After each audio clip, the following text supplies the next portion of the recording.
folks, I'm Tom Vasel. Welcome to 40 Years of Great Games. As we get closer and closer to the current year, which is 2016, as me doing this, today we're going to talk about, in my opinion, one of the three greatest years of gaming, if not possibly the best year of board games. And that is the year 2012. In fact, now, as always, I do my 10 favorite games that came out over the course of the year. But there was three incredibly important games that came out in 2012 that did not even make my list. That's how good the year was. And one game that definitely would make my list, except I didn't count it because it was basically a reprint of the first version with a lot of good modifications, and that would be Descent 2nd Edition. So I'll get to those other games in a moment, but we're going to go through my top 10 first. Here we go. Number 10 is Smash Up. Now, Smash Up has been a smash hit for AEG, and they really needed one. They had a lot of cool games that came out. This was only one of their two hits that came out this year. But this one where you took two decks and shuffled them together, robots mixed with ghosts mixed, or you could have pirates mixed with ninjas, all sorts of combinations. And it was just kind of a silly throw cards down and control areas, but the game was actually very interesting. And each faction that they continually come out with, I believe there are over 40 different factions at this point in time, are fun, it's very geeky, and I enjoy the game. Number 9 is Exodus Proxima Centauri. Now, I should point out that every game in my top 10 here is either in my top 100 or really close to being in my top 100. That's how great this year was. A solid 10 amazing games with extra ones I didn't even get to put on the list. Exodus Proxima Centauri took something that I've always wanted to happen. The grandioseness of a space opera of 4X game set in space like Twilight Imperium and distill it into a much shorter game. Exodus does that. It does so in a cool way. Now, it did get better first. There was a first edition, which was a fun game, but not so great components. They made the components much better. An expansion just came out last year, which even elevated it higher, but still a lot of fun, especially if you want one of those big epic space games, but maybe not the epic part as much. Number 8 is Lords of Waterdeep. I remember that the buzz for this was like, oh, they're making a Dungeons & Dragons board game that's not about miniatures. It's going to be a worker placement. Everyone was kind of a little skeptical, and this game hit with a splash. It is still being played by people today very enthusiastically. A lot of fun, a great worker placement game. Had an amazing expansion come out for it.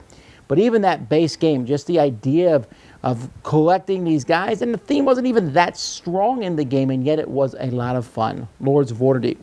Number 7, Libertalia. Libertalia is a game that kind of took Citadels from Bruno Faidutti, and it took it to another level in a sense. In this game, you're a bunch of pirates trying to fight on a pirate ship, and you're going to be putting out different people each round, and everyone starts with the exact same 9 characters. Out of 40 characters, you get 9 of them. And then you're only using 6 of them, and then the 3 you have left over, you'll draw 6 more characters. Everyone gets the same ones again. Every game's going to feel different, but when you play your characters and which characters you'll save for future turns is really intriguing, and the game also scales very well. Number 6 is Seasons. Wow, did this game blow me when I first played it. I liked the artwork when I saw it, but I didn't know much more about it. And then when I found out, again, another game that scales really well, plays exceptionally well with 2, 3, and 4.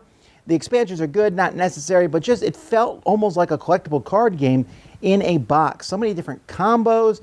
You need to play with drafting if you're going to play with it. Just an excellent game all around.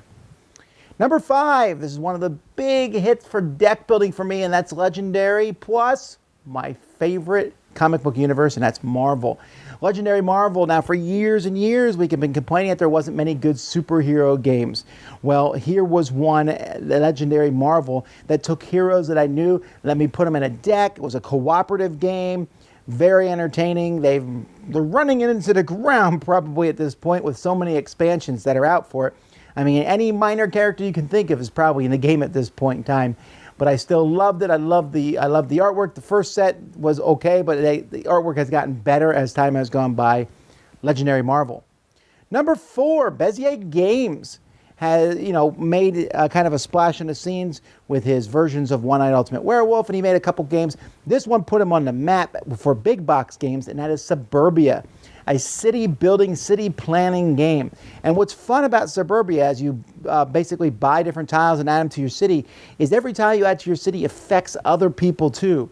And so you have this kind of a big city, and I'm working on my neighborhood style. The expansions are fun. There's just a lot of cool back and forth. I love the little artwork on the tiles. An excellent Euro game, Suburbia. Number 3, Robinson Crusoe. At this time, Portal Games was starting to become more well-known, and Robinson Crusoe is a game that made people really take notice because it was a fantastic cooperative game that had an incredibly strong story. See, Robinson Crusoe isn't Robinson Crusoe in a box. It's also Swiss Family Robinson in a box. It's also Fight the 30 Apes on a faraway island in a box. All kinds of pulp island adventures were all in this box, and the game did a great thing. It even had cards that when you played them would then show up later on to come back and haunt you. A very good system, a fairly complex cooperative game, but one I like a lot. Number 2 was Mage Wars. Mage Wars was a fascinating game. They had been hyping it for a year before its release. I looked at it, looked kind of complex with dice and all, and it is a little bit more complex than, say, Summoner Wars and other games like that. But the Mage on Mage thing had been done to death, but here you had stuff in an arena, and you'd move them around, and you were summoning creatures. Mage Wars was really innovative in the sense that when you opened the book of cards that you did, it wasn't a deck, it was a book, and you could put any card out you wanted. So instead of waiting for the card to show up randomly, you would just grab it and play it when you wanted to. Very cool game. My favorite game, and oh, do I love this game from 2012, is Kemet. Kemet is the ultimate dudes on a map. It is the game that finally gave me that fantasy of using big mythological creatures in combat. You have these different ancient Egyptian armies fighting each other, but you also have giant monsters that you're bringing along, maybe from a giant scarab beetle to a phoenix. And then you have technology in this game. The game is an amazing map where you're next to everybody at the same time and fighting, and the combat was really good with card combat. Kemet is one of those games that I really honestly have a hard time finding any flaw in it. I love this game. The expansions have only made it better. Definitely check out Kemet. All right, now I mentioned there was 3 really big games from 2012 that didn't make my top 10 because I just didn't have room for them, but there's no denying that Love Letter was another big hit for AEG and definitely affected people, bringing micro games, games with only a few cards, to the forefront.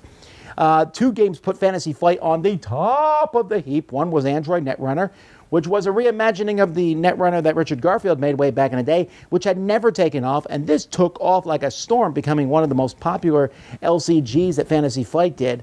But the next game, it keeps them in business, essentially, and that is X-Wing. X-Wing was a follow-up on the Wings of War movement system. X-Wing took that, lets you fly X-Wings and TIE Fighters and all sorts of Star Wars ships all around the board shooting at each other. Wow. People went gaga, are still going gaga. It is still one of the best-selling games in existence. Just major changes to the industry.